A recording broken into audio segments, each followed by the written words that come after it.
안녕하십니까. 오늘은 에베소서 6장 5절에서 9절까지를 공부합니다. 설교 제목은 크리스천의 직업관입니다. 여러분, 노동이란 무엇이라 생각하십니까? 우리의 삶은 노동과 휴식으로 이루어져 있습니다. 그런데 휴식보다 노동이 차지하는 비율이 훨씬 큽니다. 한 사람이 학교를 졸업하고 일을 시작하면 약 40년간 매일 8시간씩 일을 합니다. 자, 그러면 우리는 휴식을 취하기 위해서 일을 합니까? 아니면 일하기 위해서 쉬는 것입니까? 많은 사람들이 일이란 단지 먹고 살기 위한 수단이라고 생각합니다. 그러면 정말 노동은 먹고 살기 위한 수단에 불과합니까? 절대 아닙니다. 오늘 우리는 노동에 대한 성경적인 의미를 배우기를 원합니다. 먼저 성경 본문 말씀 읽겠습니다. 제가 천천히 읽겠습니다. 종들아, 두려워하고 떨며 성실한 마음으로 육체의 상전에게 순종하기를 그리스도께 하듯 하라. 눈가림만 하여 사람을 기쁘게 하는 자처럼 하지 말고 그리스도의 종처럼 마음으로 하나님의 뜻을 행하고 기쁜 마음으로 섬기기를 주께 하듯 하고 사람들에게 하듯 하지 말라. 이는 각 사람이 무슨 선을 행하든지 종이나 자유인이나 주께로부터 그대로 받을 줄을 알미라. 상전들아, 너희도 그들에게 이와 같이 하고 위협을 그치라. 이는 그들과 너희의 상전이 하늘에 계시고 그에게는 사람을 애모로 취하는 일이 없는 줄 너희가 알미라. 먼저 피고인들에 대한 하나님의 진리의 말씀을 공부하겠습니다. 5절에서 7절 말씀이죠. 다시 한번 읽겠습니다. 종들아, 두려워하고 떨며 성실한 마음으로 육체의 상전에게 순종하기를 그리스도께 하듯 하고 눈가림만 하여 사람을 기쁘게 하는 자처럼 하지 말고 그리스도의 종처럼 마음으로 하나님의 뜻을 행하고 기쁜 마음으로 섬기기를 주께 하듯 하고 사람들에게 하듯 하지 말라. 사도 바울은 지금 종들에게 말하고 있습니다. 종, 즉 노예들은 당시에 가장 비참한 사람들이었습니다. 로마 법에 따르면 노예들은 인간이지만 인간이 아니었습니다. 그들에게는 인간의 기본권이 주어지지 않았습니다. 그들은 단지 주인의 재산이었습니다. 그들의 주인들은 그들을 마음대로 부리고 사고 팔고 할 수도 있었습니다. 당시에는 전쟁 포로들이 많이 노예가 되었습니다. 또 빚 때문에 노예가 된 사람들도 있습니다. 노예가 결혼하여 아이들을 낳으면 아이들 역시 그 주인의 소유가 되었습니다. 당시에 많은 노예들이 있었습니다. 로마시 전체 인구의 약 3분의 1 정도가 노예였다고 합니다. 에베소 도시도 역시 대도시입니다. 노예들이 틀림없이 많았을 것입니다. 종들은 이른 아침부터 늦은 밤까지 모든 잡다한 일들을 해야 했습니다. 그들에게는 휴가도 없습니다. 월급도 없습니다. 그들이 창출해낸 모든 가치는 그들의 주인 것이었습니다. 그들의 자녀들까지 주인의 소유가 되었습니다. 그들은 말하는 것만 다를 뿐이지 주인의 가축과 똑같은 존재로 취급되었습니다. 우리는 이 노예들의 삶이 얼마나 괴로웠을까 충분히 상상이 됩니다. 때문에 노예들은 보통 자신의 일을 지겨워합니다. 주인을 미워합니다. 또한 일을 하긴 하되 불평하면서 눈 가는 식으로 의욕 없이 일을 하기를 잘했습니다. 어떤 노예들은 이에 대해 반항하기도 합니다. 또 아주 주인 집을 도망치기도 하였습니다.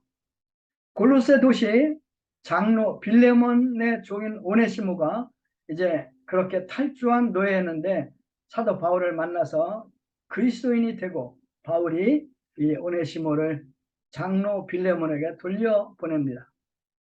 우리 사회에 있어서 당시 종들은 현재 피고용인들에게 해당된다고 생각할 수 있습니다. 다만 오늘날의 직장인들은 모든 인간의 기본권을 가지고 있죠. 작업 환경도 당시 노예들에 비해 수천 배는 좋아졌다고 할 수 있습니다. 봉급도 받습니다. 월급 인상을 요구하며 파업까지도 할 수 있습니다. 돈을 절약해서 집도 사고 휴가도 즐길 수 있습니다. 그런데 이상한 것이 있습니다. 당시 노예들의 전형적인 태도는 그 당시나 지금이나 그대로 남아있다는 것입니다. 대다수 피고용인들은 자신들의 고용주를 비판하고 불평하며 일을 합니다. 많은 사람들에게 있어서 일이란 단지 돈을 벌어먹기 위한 수단이라고 생각을 합니다. 많은 사람들이 사람들 앞에서 일을 합니다. 공산주의에는 모든 백성이 다 비고용인이고 국가만 그들의 고용주입니다. 그런데 노동자 동무들이 눈가림식으로만 일했기 때문에 대부분의 공산주의 국가는 무너져 버렸습니다.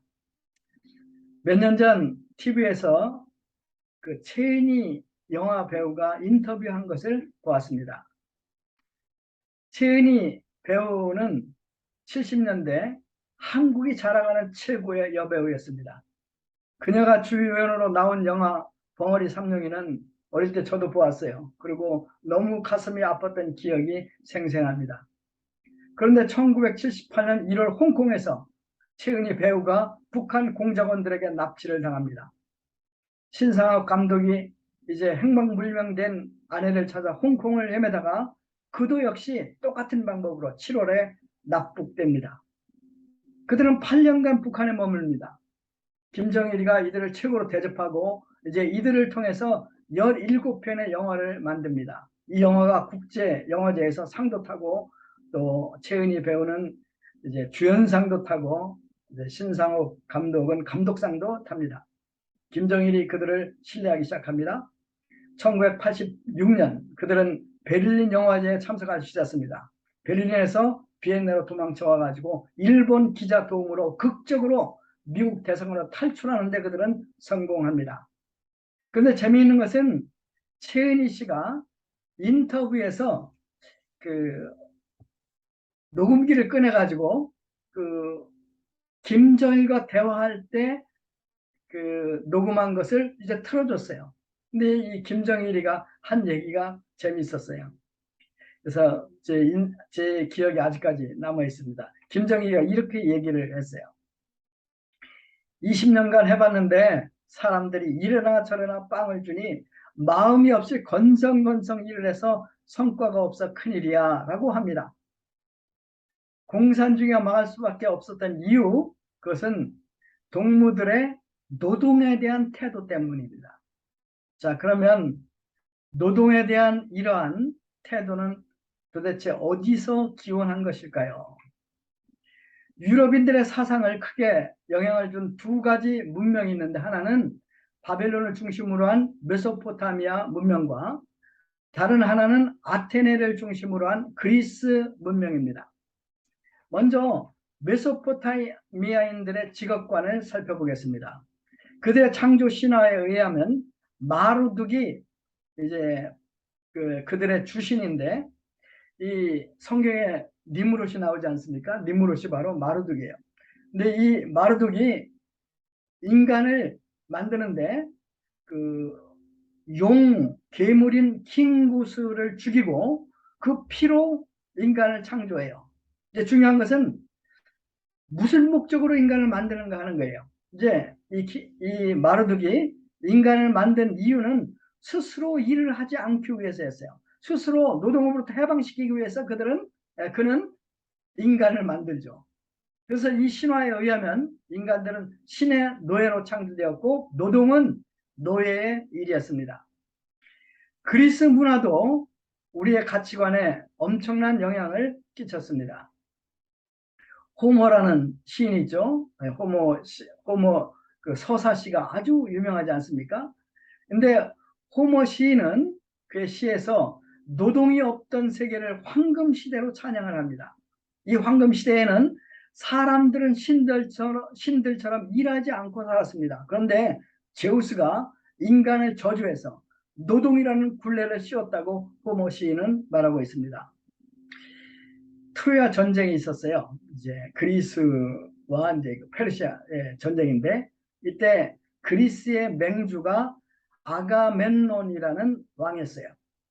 이제 트로야 전쟁을 승리로 이끈 이 아가멤논 왕이 이렇게 이야기를 했어요. 자, 일을 합시다. 제우스가 우리에게 이 재앙을 선고했습니다. 이렇게 얘기해요. 자, 그러니까 그리스 사상에 의하면 노동은 제우스가 우리에게 명한 고통스러운 재앙일 뿐이라는 말입니다. 이제 한국에는 양반 사상이 있어요. 그래서 이제 양반 사상이 뭐예요? 노동은 양반이 하는 게 아니고 천민이나 종들이 하는 것으로 생각하는 사상입니다. 양반은 그냥 책이나 읽고 신었습니다. 비가 와도 뛰지 않고 천천히 걸어갑니다. 서양도 그렇고 동양도 그렇고 일이란 노예의 멍에요. 천 것이요. 또 재앙이요. 필요악이라고 생각을 합니다. 자, 그러면 성경에서는 노동에 대해서 무엇이라고 말할까요? 자, 이것이 중요하죠. 자, 5절, 6절 이제 다시 한번 제가 읽겠습니다. 종들아 두려워하고 떨며 성실한 마음으로 육체의 상전에게 순종하기를 그리스도께 하듯 하라.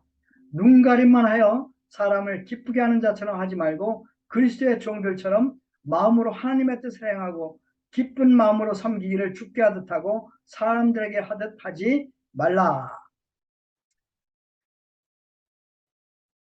종들은 육체의 상전들에게 순종하고 전심으로 섬기고 그들의 의무를 다해야 합니다. 바울은 그들이 육체의 상전을 마치 그리스도를 섬기듯이 존경하고 섬겨야 한다고 가르칩니다. 종들은 여러 가지 일을 했죠. 상전의 발도 씻겨야 되고 신발끈도 메어줘야 했습니다. 어떤 종들은 자고 있는 상전을 깨우고 먼저 공중 화장실로 모시고 가기도 했습니다. 주인이 화강암 병기 앉기 전에 이제 그 화강암 그 병기가 차가우니까 먼저 병기에 앉아서 병기를 데우기도 했습니다. 그런데 바울은 이 모든 일들을 노예로서 하는 것이 아니라 거룩한 그리스도의 종으로서 하나님의 뜻을 행하듯이 감당하라고 명령하고 있습니다. 여기서 우리는 성경적인 세 가지 직업관을 배울 수 있습니다. 첫째, 노동은 하나님의 선한 뜻입니다. 노동은 하나님의 재앙이 아니에요. 노동은 하나님의 선한 뜻입니다.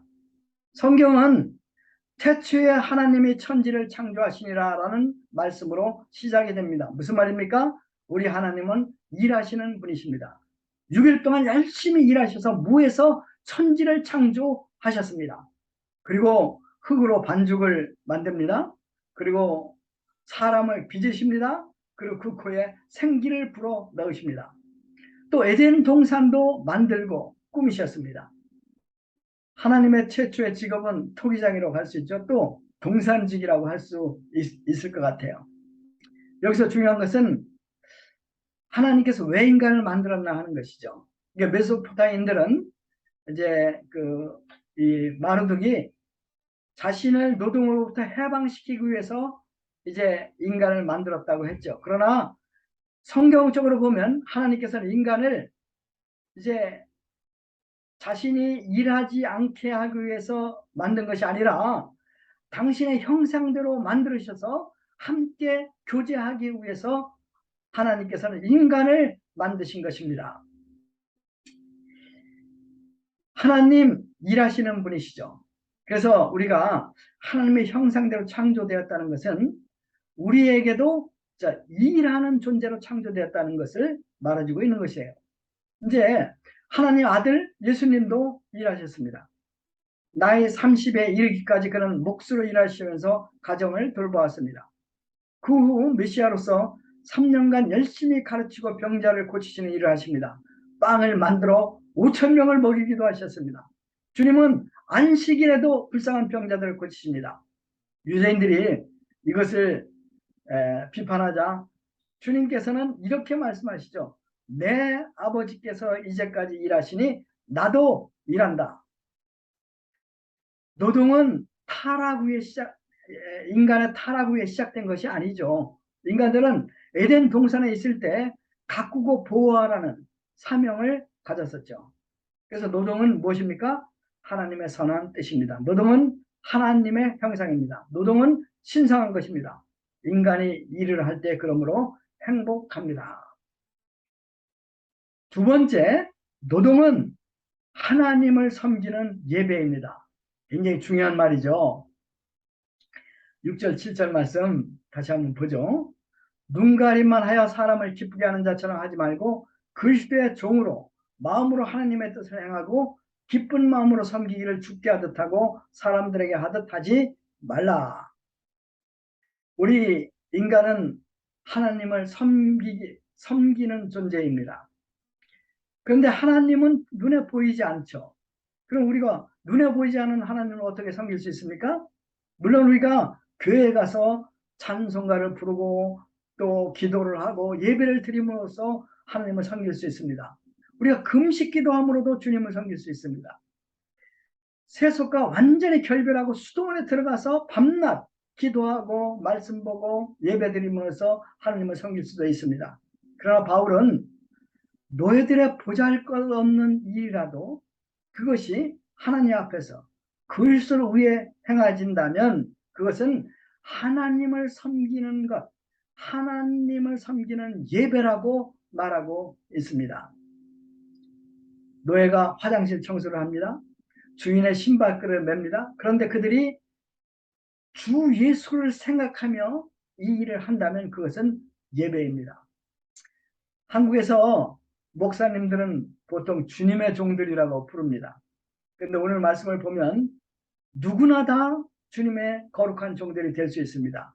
누구나 주님을 섬기면 그리스도의 거룩한 종인 것입니다.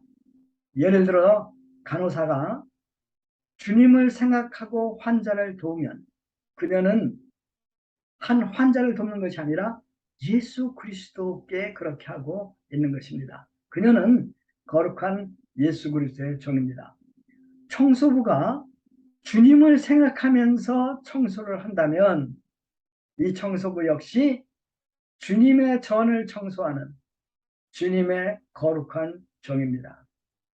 그러나 많은 신자들이 노동을 그렇게 생각하지 않아요. 그리고 주님을 생각하지 않고 살아요. 주님 앞에 살지 않고 사람 앞에서 삽니다. 그래서 언제 주님을 생각해요? 일요일이 되면 주님을 생각합니다. 그리고 성경을 들고 이제 교회에 가서 하나님께 예배를 드립니다. 결국 그들은 한 주에 겨우 한두 시간만 하나님께 예배하는 꼴이 됩니다. 참으로 유감스러운 일이 아닐 수 없습니다. 여러분 골로새서 3장 23절 24절 한번 읽어보십시오. 바울이 뭐라고 얘기합니까? 이렇게 얘기합니다. 무슨 일을 하든지 마음을 다하여 주께 하듯 하고 사람에게 하듯 하지 말라. 이는 유업의 상을 주께 받을 줄을 알미니 너희는 주 그리스도를 섬기느니라. 우리가 하는 모든 일을 예수 그리스도를 위해 행한다면 모든 일을 통해서 우리는 예수님을 섬기고 예수님을 체험하게 될 것입니다. 노동은 생계를 위해 할 수 없이 하는 것이 절대 아닙니다.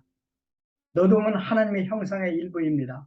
더 나아가서 노동은 예배입니다. 도로테아 젤레라는 독일 신학자가 있어요. 여자 신학자인데 이분이 책을 한 권 썼어요. 책 제목이 사랑과 노동이라는 책이었어요. 그 책에서 그녀는 이렇게 말하죠. 노동에 대한 우리의 이해가 하나의 이데올로기에 사로잡혀 있다는 것은 노동과 임금 노동을 동일시하는 데서 드러납니다. 노동에 관련해서 우리는 창조가 아니라 돈을 먼저 생각합니다. 노동이 삶을 유지하고 풍부하게 하고 충만하게 한다는 점에서 노동 그 자체를 의미 있는 것으로 우리는 보아야 합니다. 성경에서 노동에 최고의 가치를 부여하죠. 성경적으로 노동은 하나님의 형상의 일부죠. 노동은 하나님을 섬기는 예배입니다. 세 번째가 무엇입니까? 세 번째, 주 안에서 노동은 결코 헛되지 않습니다. 8절 말씀이죠. 제가 읽겠습니다. 이는 각 사람이 무슨 선을 행하든지 종이나 자유하는 자나 주께로부터 그대로 받을 줄을 알미니라. 이 말씀은 주 안에서 우리의 노동이 결코 헛되지 않다 하는 것을 가르쳐 줍니다. 모든 일은 그것이 주님을 위해 행해질 때 이 모든 일은 주님께로부터 직접 상을 받게 됩니다. 당시 노예들은 자신의 한 일에 대해서 대가를 전혀 받지 못했습니다. 그러나 바울은 그들이 한 모든 일, 그들이 주님을 생각하면서 했다면 그들은 주께로부터 상급을 받게 된다고 말하고 있습니다. 얼마나 멋진 복된 축복의 약속입니까? 우리가 하는 많은 일들이 눈에 보이는 성과가 없을 때 얼마나 실망을 자주 했습니까? 열심히 일했는데 눈에 보이는 성과가 없을 때 우리는 실망이 큽니다. 열심히 도와줬는데 돌아오는 것이 비난뿐이면 우리는 정말 화가 납니다. 그러나 성경은 주 안에서 어떤 일이라도 헛되지 않다는 것을 약속해 줍니다. 사실 죽음 앞에서 성공 여부에 관계없이 우리의 모든 일은 헛됩니다. 그런데 예수님께서 죽음을 이기고 부활하십니다. 부활의 주님께서 승천하시어 하나님 우편에 앉아 계십니다. 이 주님께서는 어느 날 천사의 나팔 소리와 함께 하늘의 영광 중에 다시 오실 것입니다. 그리고 주님께서 오시면 당신의 종들을 천지사방에서 천사들을 통해서 모으십니다. 그리고 우리 한 사람 한 사람을 안아주시며 우리에게 그동안 우리가 했던 모든 일에 대한 상급을 주실 것입니다. 그러므로 우리는 이 믿음 안에 굳게 서서 흔들리지 말며 항상 주의 일에 더욱 힘쓰는 자들이 되어야 하겠습니다. 이는 우리의 모든 수고가 주님 안에서 결코 헛되지 않은 줄을 알기 때문입니다. 이제 이 파트 고용주들에 대한 하나님의 말씀이죠. 고용주에 대해서는 바울이 말을 많이 하지 않아요. 왜냐하면 노동의 축복은 이제 고용주들에게도 적용이 되기 때문입니다. 자, 9절 말씀. 상전들아 너희도 저에게 이와 같이 하고 공갈을 그치라. 이는 저희와 너의 상전이 하늘에 계시고 그에게는 애무로 사람을 취하는 일이 없는 줄을 너희가 알미라. 고용주들이 하늘에 계신 주인을 염두에 두고 고용인들을 친절과 공의로 대할 때 그들도 예수 그리스도의 축복에 참여할 수 있습니다. 그들은 그들의 고용인들과 부하들을 사랑하고 주님을 섬기듯 그들을 섬겨야 합니다. 이 작은 일을 통해서 그들은 사라지지 않는 영원한 상급을 하늘에서 받게 됩니다. 결론을 맺겠습니다. 똑똑한 학생은 시험 날짜를 알고 열심히 준비합니다. 모든 사람들은 주님께 이미 시험 날짜를 받아 놓았습니다. 이 땅에 태어난 모든 사람들은 언젠가 주님 앞에 설 것입니다. 그리고 시험을 치르게 됩니다. 이 시험에서 주님은 단 2가지 질문만 하실 것입니다. 자, 첫 번째 질문이 뭘까요? 너는 나를 믿었느냐? 내가 너를 위해서 죽고 부활했는데 너는 이 사실을 믿었느냐? 이 첫 질문에 대한 대답은 그들의 구원을 결정합니다. 그들은 이제 이 대답에서 노하면 이제 지옥으로 떨어지고 이제 예스하면 그들은 이제 천국에 들어가게 됩니다.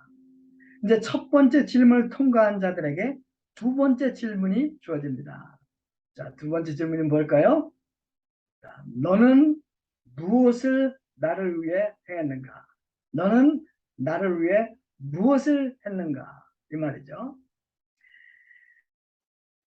언젠가 우리는 두 번째 질문을 들을 때가 옵니다. 이제 이 두 번째 질문에 대한 우리의 답이 곧 하나님 나라에서 우리의 상급의 크기가 결정됩니다. 우리 모두 이 최후의 시험에 좋은 성적으로 합격할 수 있기를 간절히 기도합니다. 아멘.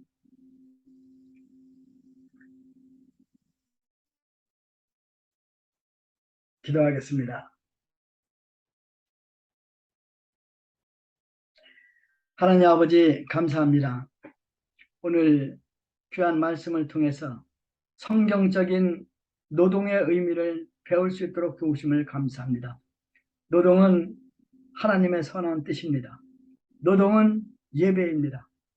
또한 저희들이 주 안에서 하는 모든 노동은 결코 상급을 잃지 않습니다. 하나님 아버지, 저희들이 이것을 믿고 이 믿음으로 매일매일 살아서 저희들의 모든 삶이 하나님께 드리는 예배가 될 수 있도록 도와주십시오. 감사합니다. 예수님의 이름으로 기도했습니다. 아멘.